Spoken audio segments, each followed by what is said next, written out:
Pre-recorded, this is the Red Ticket Blues podcast. I am Brian Buckley. This is being recorded on December 29th to hit the internets on December 30th. Remember, you can always listen to the show on iTunes, TuneIn Radio, Stitcher, YouTube, and follow me on Twitter at BrianBuck13 and at Red Ticket Blues. Today, I was lucky enough to speak to Mr. Bill Buchanan. Bill is the actor from the world-famous, globally famous, I even heard Obama talking about him, the Bizarro Zone videos, where he portrays Mike Francesa in different time periods, which it's just amazing comedy. It absolutely is. So we talked about that. We talked about FAN, and we got into a little his appearance in FrancesaCon and what the future is. So, everyone, take a listen. Okay, as promised, I have Mr. Bill Buchanan. Bill, welcome to the Red Ticket Blues podcast. How are you? I'm doing good. Thanks, Brian. Thanks for having me. Oh, absolutely. No problem. It's an honor. For someone, I've never had so much fun actually doing like prep for a interview before because I got to watch Mike Zahn videos that I haven't seen for a while. So all of it conjured back up, all of the, General Cornwallis and, King George is going to crush something. He's going to crush it. That's what he's going to do. So before we get into all of that, Bill, tell me a little bit about yourself. Tell the audience a little bit about yourself. Where you are, where you're from, where you grew up, things like that. Well, I'm from Massapequa, New York. I was born in Queens, though. I guess this is sports related. So, I was raised a Jets and Mets fan. Unfortunately. That's rough. Yeah, it's pretty rough. Basically, I'm 26 years old, so I've never seen any of my teams win. Right. So from that standpoint, as a sports fan, it hasn't been much fun, but, whatever. This year with the Jets and the Mets going to the World Series, it was actually kind of fun, even though they didn't win. But. Seriously, you're sort of, even though the Jets aren't even in the playoffs yet, but they're right there. As a Jets-Mets fan, you're getting a little greedy at this point. The Jets possibly in the playoffs and the Mets in the World Series, you need to calm down with that shit. I know, this is a little bit much. I didn't know how to handle, the Mets thing came out of nowhere. I had no idea how to handle it. And it was actually kind of cool. I feel like the Mets and the Jets are on a clock right now because I need them to win before Francesa retires. Especially the Jets. I need a Jets Super Bowl before Francesa retires. I don't think that's going to happen, though. We might get the Met ones, but I don't think it's not as funny because Francesa doesn't really hate the Mets as much. Like, he hates the Jets. I think he just kind of he likes to tease the Mets, but he hates the Jets. So, the Jets win the Super Bowl, but we'll begin with the Giants as they, picked up a third-string punter this week, and we'll have Paul Dottino on later. We'll get to the Super Bowl parade a little later. First we got to have on Tony La Russa, who just wrote a book nobody cares about. I don't remember the day, but there was like a big story. It was like something big just happened. I know exactly what you're talking about. He had he opened the show with La Russa, and I was like, what the fuck is he doing? It went right to it. You're right. There was no hey, let's go over the news. Hey, we got Tony La Russa here. Let's just jump into it. It's 105. We've all been dying to hear this guy who has no emotion. It's boring as hell. Thinks he's a genius to baseball. Let's hear about his boring book. Yeah, I remember that too. It was just awful. But speaking of all that, you talk about your sports teams and what go, side by side with Mike Francesa, of course, is WFAN. I've been listening to WFAN probably maybe 11, 10 years old, way back in the day. My father said, probably, if I mentioned this in the podcast before, everyone just give me a break. My father said, I need you to paint this house. I work on it on a summer vacation. I said, okay, I hooked up a radio to it, and I started listening, and from there I was hooked. So has WFAN always been a part of your life, sports radio in general? It's funny. Yeah, because, my story is dad related also because I work with my dad on his Boar's Head route. And, I started working in the summers with him when I was in 7th grade, just helping out. And he always has WFAN on. And he's had the route for 30 years. So he's been listening to it obviously longer than me. And it's funny because I really didn't like it. I hated it. But, that's what he listened to. I'm just like, how do these people talk about this? I love sports, but I'm like, how do these people talk about this shit all day? And Mike and the Mad Dog would be on. And I didn't even like Mike and the Mad Dog, to be honest with you. Like I just I hated the idea of sports talk radio. I was just like, this is so boring and repetitive and stupid. And then it wasn't until I'd say about 2008, 2009 that Mike and the Mad Dog was coming to an end around then. That's when I started to appreciate it more, and I just kind of saw the more humorous side of it. And that's really what it is to me now. Like I can't listen to straight up sports talk. I like Joe and Evan, but I can't listen to them sometimes because it's just so they're just doing statistics and all that other crap. I like it when it's a little ridiculous and just funny. And obviously the whole Francesa community, Mongo Nation, all that stuff, they make it a lot more enjoyable.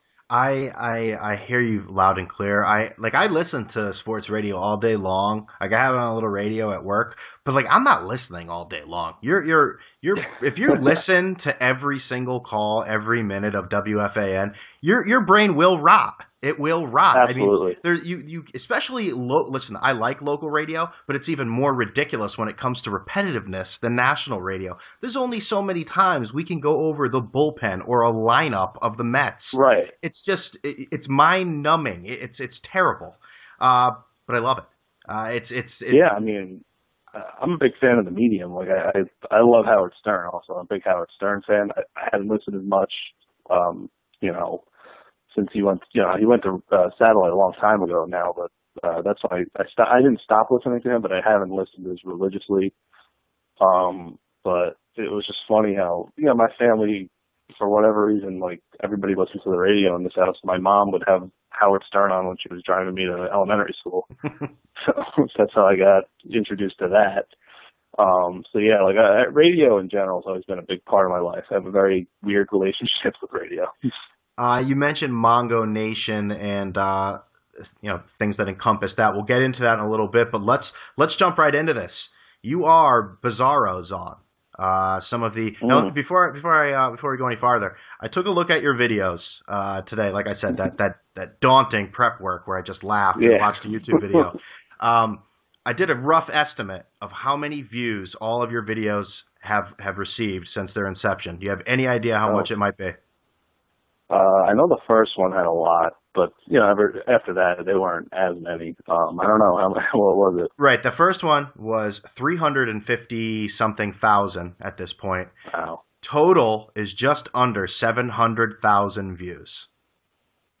Oh, couldn't get 1 million. If YouTube stays around long enough, you'll get there. But it's Bizarro's on now. Where did this come from? I mean, I think all of us, when we hang out with our friends, we have a few drinks or whatever, and then all of a sudden people do Francesa impersonations. They're usually terrible, but everyone laughs and goes, "Oh yeah." Did someone tell you? Did someone say to you, "Hey, you're really good at that"? No. The impersonation, and people get very confused when I tell them this, but the impersonations, that's not even why I did it. That's the least important part, to me anyway. I didn't even think I did it that good. I just needed to do it well enough. I just like the idea of that scenario. The scenario. And it's funny. Yeah, the railroad scenario. Scenario with the railroad, Mikey. Yeah, so I just like the idea of him being back in that time period. And I've been, when the video first came out, I got interviewed, and I told people I was watching that movie, The Patriot. And that's when I'm just like, I need him in that period, that time period. But it's funny, what I didn't say was a year prior to that, and at that point I wasn't Bizarro's on Twitter. I think I just used my regular name. And, I follow along with Mongo Nation. That stuff I just thought was hilarious. And it made me laugh every day, especially during Hurricane Sandy and all that stuff. But yeah, so I remember one night, it was the night of the butt fumble. And then the previous morning, I was just like, you know what? The Francesa community, they would love if somebody made a parody video of Francesa going nuts about the butt fumble, because I had a certain amount of days I thought I could make that video, and then people would be like, oh, this is great, because it would be topical and Francesa. Right. And I did film it, and it sucked. It was terrible because it was just like a straight up parody, and I didn't think it was that funny. So then kind of scrapped that, and then waited a year, and then I was just like, I think 1776 would be just funny twist to it, and then that's what happened. So did someone approach you? Like, I know you didn't just set up a camera in front of you and said, let's do it. There was a little more to it. Did people approach you, or people you knew decided, hey, let's put this together? Or was this actually just you setting up a camera? And it was just me. Oh, really? The first one? Yeah. Okay. It sounds sad, actually. No, it doesn't. It's not at all. I was alone in my room filming. with the British red coat outfit on and the Francesca. Yeah, it was the John Lennon. It was, dude, it was very upsetting because living with my parents at the time, and I had to, like, I didn't have a mirror in my room, so I had to like walk outside to the bathroom. I think my parents saw me wearing the outfit. And they're just like, hey, this is what our 23-year-old son's doing. Great. I'm sorry. I'm actually laughing. Yeah. I'm trying to picture myself as a parent and my kid walking out. Just be like one of those points in a movie where you're like so shocked by something where you just don't even say anything. Just go, oh, okay. Right. All right. My dad's gotten used to it, honestly. I used to make videos in high school, too. It was like this mockumentary series I made because all my friends, I have like a million friends who are in bands and are all musically inclined, and I can't play instruments. I'm musically inept, and so are two of my other friends. So we just like pretended we were in a band, and we made like a mockumentary out of it. And it was actually pretty funny. I enjoyed making that. But I was back in high school then, so I didn't really know what I was doing. Well, you know what you're doing now. What you were doing then when you did the videos. Now you had to be completely shocked. I mean, you talk about how sad you're feeling doing that in your room. You had to be shocked to the reaction, to the success of the videos. It was like a relief because, I mean, I thought either two things were going to happen. Some people might think it'll, this is kind of funny, and, it'll get it'll spread around like Mongo Nation or whatever, and it's like, oh, yeah, that's pretty cool. Or people will be like, wow, what a fucking freak. Like, what the fuck is this shit? So it was a little scary from that perspective. Right. But, right away people liked it, and I was just like, oh, that's awesome. I remember seeing it the first night. No, I'm sorry to cut you off. I remember seeing it. I hadn't seen it, and I saw Evan Roberts tweet, "You have to watch this." And immediately it got like 80 retweets within I'd say 15 minutes, that YouTube video. And I thought it was just absolutely hysterical. So when you have the success to this video, were people immediately clamoring for more? We want more Bizarros on? Yeah, people wanted more of they wanted more videos, and obviously I was flattered that people liked the first one so much. Kevin Clancy from Barstool, he contacted me, wanted me to make some Francesca videos for Barstool, which I was like, yeah, sure. I mean, that was awesome. I thought that was so cool. He liked the video so much, and then I made the second one, and a lot of people like that. But then already, because you know how the internet is, already people are just jump the shark, blah blah blah. Yeah. But I felt I can't really make a bunch of these because then it just stops being funny. So I decided I was only going to make them if I thought it was a really good idea. So I made a True Detective one. I made a Game of Thrones one because I like the ideas of those, and I love those shows. But I said to myself, I'm not going to make a bunch of these because it just stops being funny after that. That's a tough call out of you because, I think a lot of people with that sort of success, and I saw you're doing interviews, your stuff is being retweeted like crazy. You're on big sites, big blog sites, and you know what? You were sort of like Sandy Koufax to a certain point, man. You said, hey, this is what I have. Yes, I'm comparing you to Sandy Koufax or Barry Sanders. You're just awesome. This is the product I have. You fucking love it, and you know what? You're never going to think any less of it because I'm leaving on top. And that takes a lot. I hope I did that. That would be good. I think you did. I'm not. Thank you. I'll say this about the Game of Thrones one. I only watched a few episodes, so the video just didn't make any sense to me, obviously. Yeah. But I did love the True Detective one. and I loved the one with the sort of the Beats headphone commercial, the I'm the Man one. That one I love that one. That's underrated. That one wasn't that. I'll fully admit that one. I did not come up with that idea, and I'll be honest. Audio Mongo, it wasn't. I don't think it was his idea either. He retweeted somebody that said it, and I don't remember. I feel bad because I didn't remember the guy's name, and I felt like conflicted about making it because I was like, this isn't my idea. Right. So I didn't like make a big deal about that video. I was just like, I'll just make this. It's sort of funny, and yeah, it was okay. I didn't, but it was a good idea. I love the idea. So you just said, hey, I'm done. And you are no longer Bizarro Zone. Will we ever see another Bizarro Zone video? Oh, yeah. You'll see. Well, I don't know if you'll ever see another Francesa, related video, but, I do want to make more movies. I have my aspirations and everything. It's just, I'm working on something right now. Can you tell us? Yeah, I mean, I can't give away too much. I don't want to give away too much. Don't give away too much. Because it might be awful. But it's going to be like a mockumentary sort of thing. I really love that style of film. I think it's hilarious. The Office and all that other stuff. Mm-hmm. One of my favorite movies is Spinal Tap. So I just love that whole film style. But yeah, it's funny. People, obviously friends and family were like, oh, are you going to take this and do more with it? Right. And I don't, at first I was thinking about it, but then I right away I was just like, I don't know how, I just don't know how people do that for a job, that just seems so overwhelming. And I'd get burnt out so quickly if I had to entertain people for a living. Look at Jimmy Fallon. I don't know how they, that's supposed to be the peak of the comedy world is the Tonight Show and the Late Show. But doing that 5 days a week, I would never want to do that. It's very rough. I used to prostitute myself for Bleacher Report, and I thought, whoa, it'd be so cool. This was actually before they became, they're still sort of corny, but before they got hooked up with CNN. But whatever, I would write these. I was like, wow, cool. I'm going to write for Bleacher Report. This is great. And I didn't even get any money to do that. And it was still daunting. I have to write all the time. And I'm like, you know what? This isn't fun anymore. This is a job. Like you said, I don't have any pleasure in this. So, well, I wish you success there. Especially if you're doing stuff you want to do. I think, even if it's not Francesa related, you'll break all our hearts.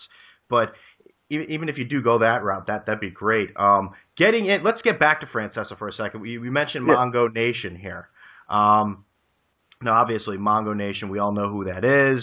Big Francesa supporters. Now, just going back to the video just for a second, Mongo Nation was obviously very supportive of it. Did you get any negative reactions from just stick in the mud assholes? From the initial video? Yeah. It's fun. It was weird. I expected to get something because usually when you get some sort of notoriety or 15 minutes of fame situation, you'll usually get some people that are just mean about it, I guess. But no, after the first video, I didn't get anything. It wasn't until I started making more that people were like, jumped the shark. Then I started getting stuff. But at FrancesaCon, I was blown away at how nice everybody was. It was pretty amazing. Now, Francesa himself, tell me, we all, I guess I would just be repeating myself by saying we all know who Mike is, but what is it about Mike, in your own words, that made you go to the point that you're going to make a video about him, a mocking video? What is it about Mike Francesa? You could go so many different directions with this. What is it about him? There's just some people that when you're just sitting there and you're thinking by yourself and you actually start hysterically laughing by just thoughts in your head. He does that to me. I don't even have to watch a video and I just start laughing thinking about stuff that he does, and it just cracks me up. It's hard to explain, but for instance, I'll read a title of a YouTube video. It'll say, Mike Francesa responds to prank callers by reminding them that he's rich.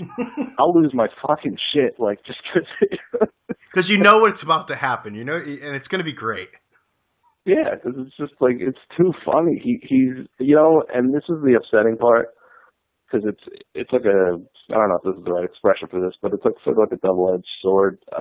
He got nicer and warmed up to Mongo Nation, which gave Mongo Nation more, more people know about the whole thing, and which is cool, but it's not as funny anymore that he's like nice about it now. I kind of liked it better when he was like pissed off that people were like making photoshops of him and making videos of him on the internet. I liked when he just like totally denied ever going on YouTube. Like that to me was like him at his funniest. Like it's still funny, but it's just not like it's not the same. Like over the last year or so, it got a little watered down, I guess. Yeah, you talk about jumping the shark. When he started acknowledging Mongo Nation, I know there was actually, this was during the whole A-Rod, one of the whole A-Rod fracases. He said something along the lines, it was when they didn't want to pay him the $6 million or something, and he broke some story, and he said, I was just talking to Mons, everyone, and according to Mongo Nation, he used Mongo Nation as a source to an actual sports story. Like, that's not right. So yeah, I mean, using his own fan base as a sauce. Yeah, they're all sauces, exactly. Pesto, tomato, all that.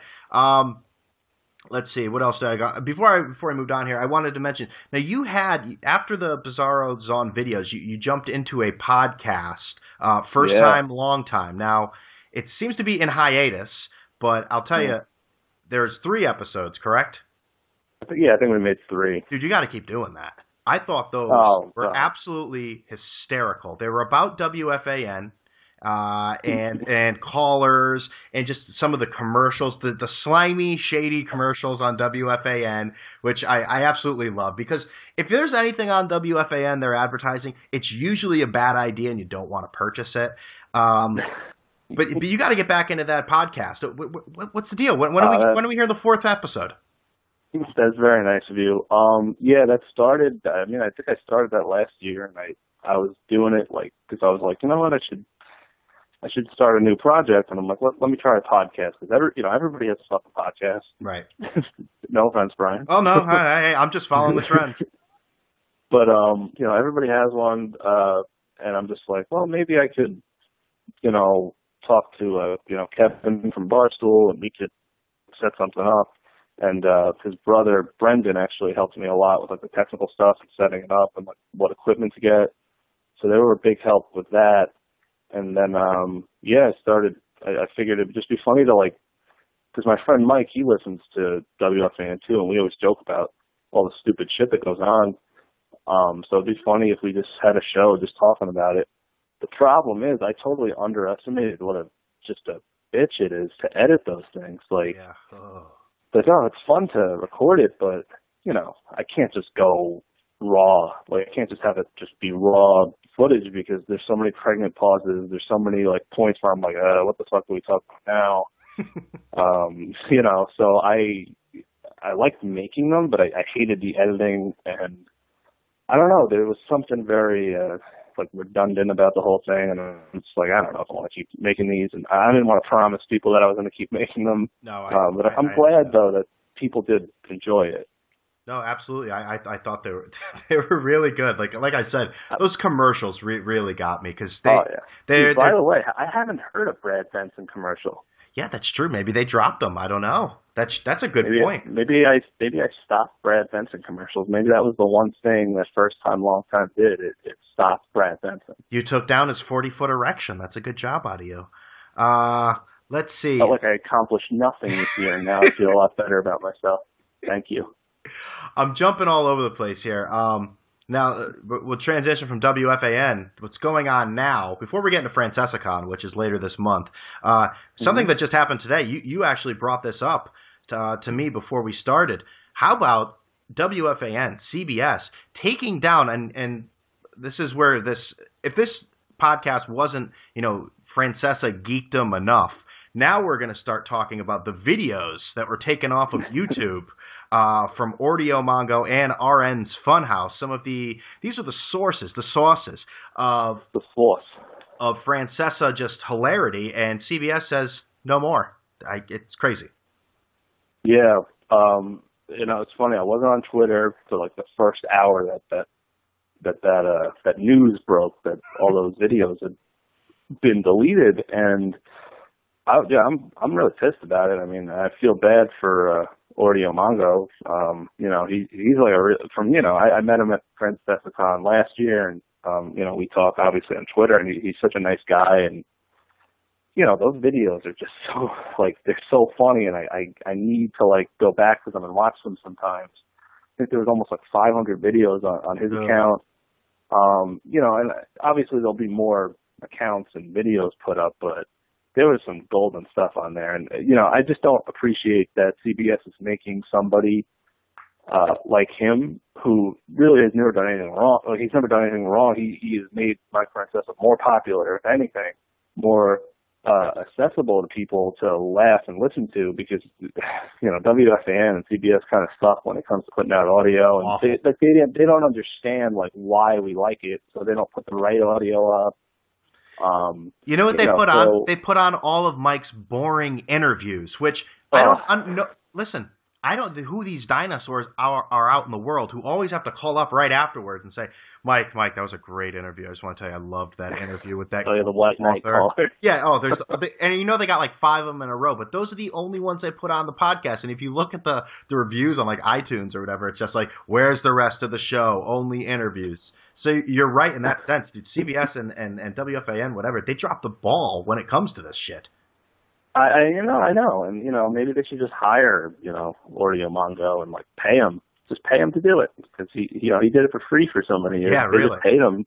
I mean, because come on, I know all the Francesa stuff that originated at the board and all those guys, and Audio Mongo is one of the big board people, right? So he's before all this stuff, before Twitter, he's been doing it forever. So I think.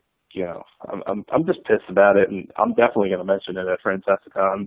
I'm just going to tweak CBS a few times. Definitely, I'm going to work that in. Before we jump right into Francesacon, you mentioned Audio Mongo. I also want to mention WFAN Trades, Jared, who was on the podcast a few weeks ago. He actually made a cameo on television last night at the Knicks-Hawks game. Yeah, I saw a screenshot of him on Twitter. He was just standing there with a Porzingis shirt jersey on, as he lives in Georgia. So I didn't know it was him, but someone pointed out and said, yeah, that's him. I took a closer look. I said, oh, shit, that is him. So what's up? That's awesome. WFAN Trades. His account, I mean, his account fucking cracks me up too, because some of the stuff he tweets, he nails why certain things are funny with the subtle things about the shows and the callers that are funny. Yeah. But sometimes I'll tweet something, and then he'll tweet something a second or two apart, and it's basically the same fucking tweet because we're laughing at the same thing. And it's just we're the only two that caught what just happened. And his account's really funny. And I met him at Francesacon too, and he was a really nice guy.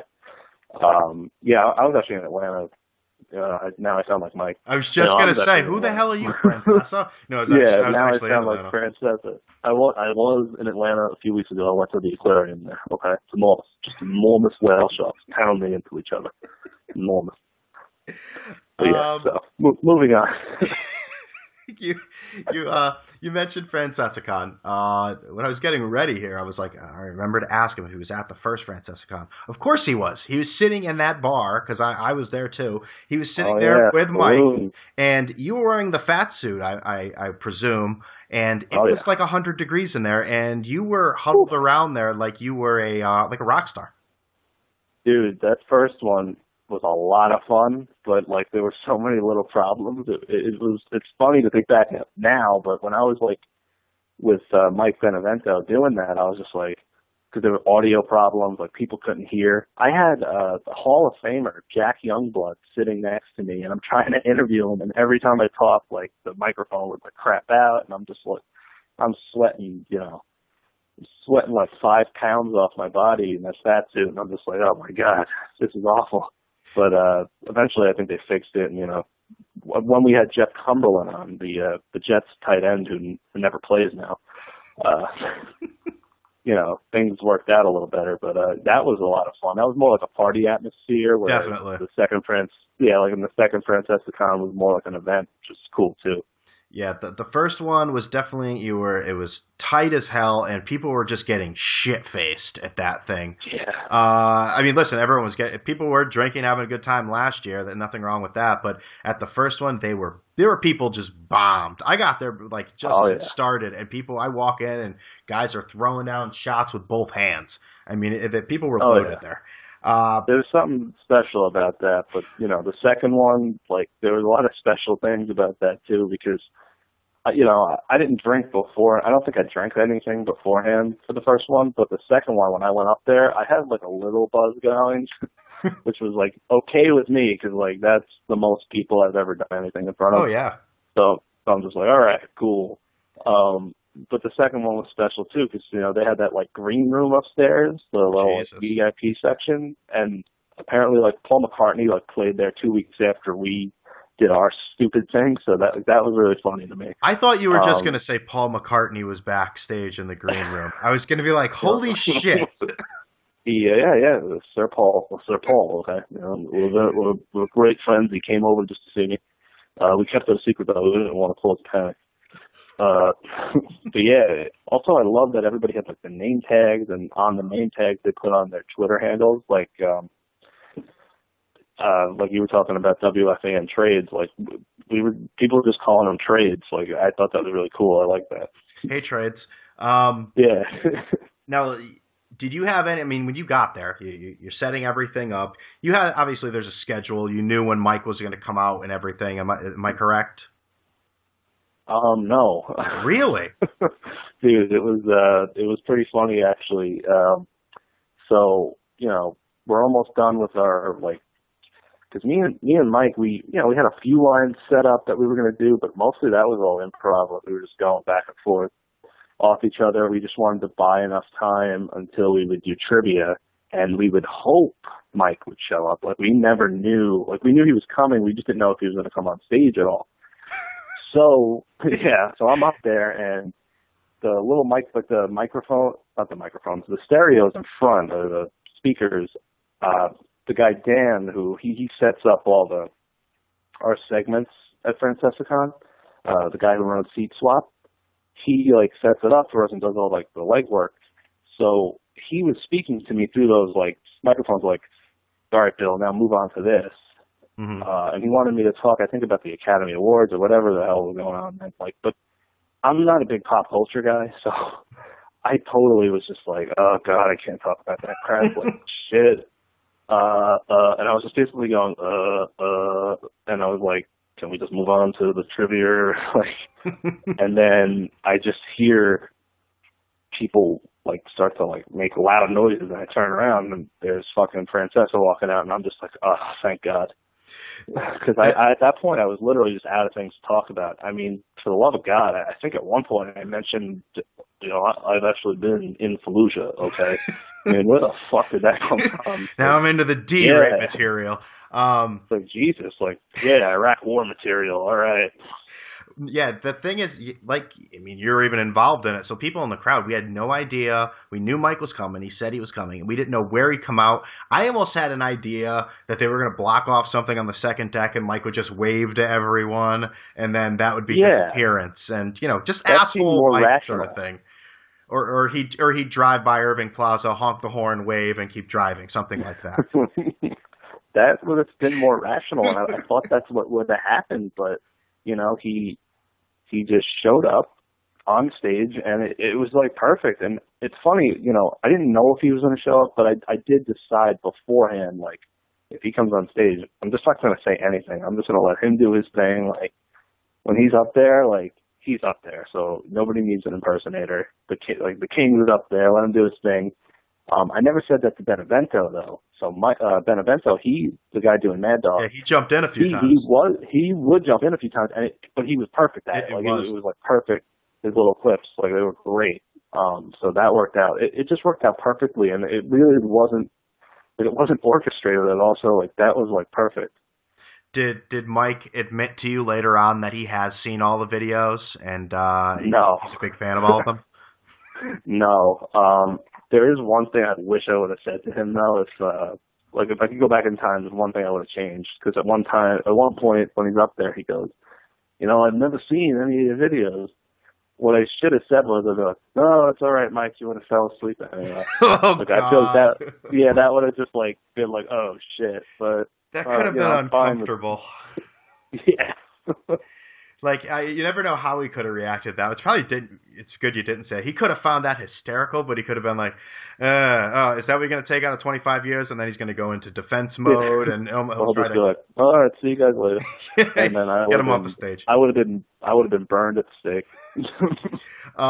So this year, FrancescaCon, same venue, the 23rd of January.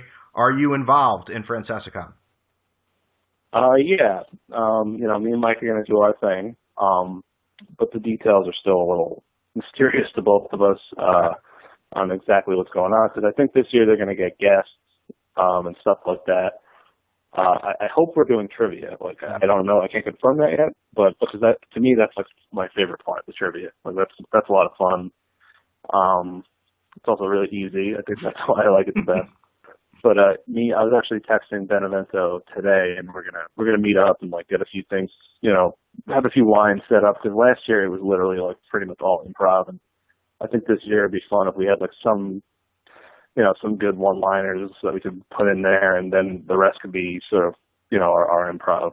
I'll say this, and believe me, your effort, you and Mike's effort on stage, Mike Benevento's efforts on stage, we're definitely appreciated. I mean, a lot of times, as people are mingling, you hear conversations going on. You guys are on stage, and people said, man, I am impressed by them for just going on for so long, pretending to be these other people for just hours up there. Which that's a lot. That's a lot of patience. That's a lot of guts too. I mean, there's 1,000 people there, so I think everyone appreciated everything you did there. So that's good. Yeah, because you could either be really impressed or really disturbed. Listen, if they paid to go in there and they're disturbed, there's something wrong with them, because they should know what they're getting into. Before we go, the one thing I wanted to ask you was, and I've gotten mixed reviews on this. I want to get your take on this. Now, there's been a lot of rumors that Mad Dog may even show up at FrancescaCon, but it's confirmed that Mike and the Mad Dog are doing this reunion at is it MSG? No, it's Radio City Music Hall. Excuse me, Garden of Dreams. Did you get your tickets, or you're not going? Here's the thing, I signed up for the pre-sale, whatever. I didn't get an email, which me either. I didn't get one either. Like I said to Jared when I had him on before, everything that goes along with this is completely Francesa. It's like, go to this site to pre-sale. The site doesn't work. I put in my email information to get something about a pre-sale. I get no email. So it's like Mike is actually the webmaster there running the show. that was a little messy. I did end up getting my 2 tickets though. Okay, so you are going. Okay. Yeah, I'll be there. Probably bring a friend, but it was funny when I thought I missed the window of time to get the tickets. So I was like, "Fuck, I didn't get tickets," and I tweeted like shit, I messed up. I didn't get the tickets. And then people were really nice. I got a few messages from people that are just like, "Hey, you can come with me." And I'm just like, "Oh wow, no, it's okay. I'll figure it out." And I ended up getting tickets. So now are you going to be dressed up as Bizarro's on there? Oh God, no. You are from Massapequa. Maybe you can go in like Tom Cruise in Born on the 4th of July, sort of storming in there and want to be recognized. See if Mike will recognize you, maybe, huh? Yeah, No. You think people wouldn't recognize me from the video, obviously, because I'm in the fat suit and all get up. But I actually have had people when I'm just dressed normally say something to me. And I'm just like, what the fuck? How did you know? Do they ask you to say stuff say a Mike line, do something? A guy I was in a bagel shop right by my house, and I guess because I was wearing sunglasses, but one of the videos I had sunglasses that weren't like the John Lennon sunglasses. They were more just normal sunglasses, and I don't know. This guy he kept staring at me, and then he came up to me. I'm like, oh God, what is this? And he's just like, dude, you're the guy that made the Francesa videos. And I'm like, oh, yeah, yes. Okay, good. You're not trying to fight me or something. Thank you. That's a good note to end it on here. Bill Buchanan. Now, you are no longer Bizarro Zone on Twitter for people that are frantically looking for you as we speak. It is Big Action Bill on Twitter, so definitely follow him. He's tweeted in the last few minutes. Oh, no, he hasn't. He retweeted in the past few minutes about Chip Kelly being fired from the Mike Francesa NY account, a retweet. So, Bill, I want to thank you for coming on the Red Ticket Blues podcast, and I will see you at FrancescaCon. I will see you there. And hey, if you ever, want me to come back on, we can make fun of WFAN commercials for a whole podcast. I'd love to do that. That would be heaven. I appreciate that. Thanks a lot, Bill. So there you have it. That's Mr. Bill Buchanan. I want to thank him for coming on the podcast. A lot of behind-the-scenes info regarding FrancescaCon, the Bizarro Zone video series, and whatnot. And again, it was a pleasure having him on. So, ladies and gentlemen, that's 2015 with the Red Ticket Blues podcast. I hope everyone enjoys their New Year's Eve with terrible jokes such as see you next year and other assorted terrible just shit. We'll be back in 2016 with more great content, more interviews, more everything. So remember, you can always listen to everything on iTunes, TuneIn Radio, Stitcher, YouTube, and follow me on Twitter at BrianBuck13 and at Red Ticket Blues. Like the show on Facebook, and remember to leave a review. Damn it, God damn it, you better leave a review. And with all that being said, I'm out of here.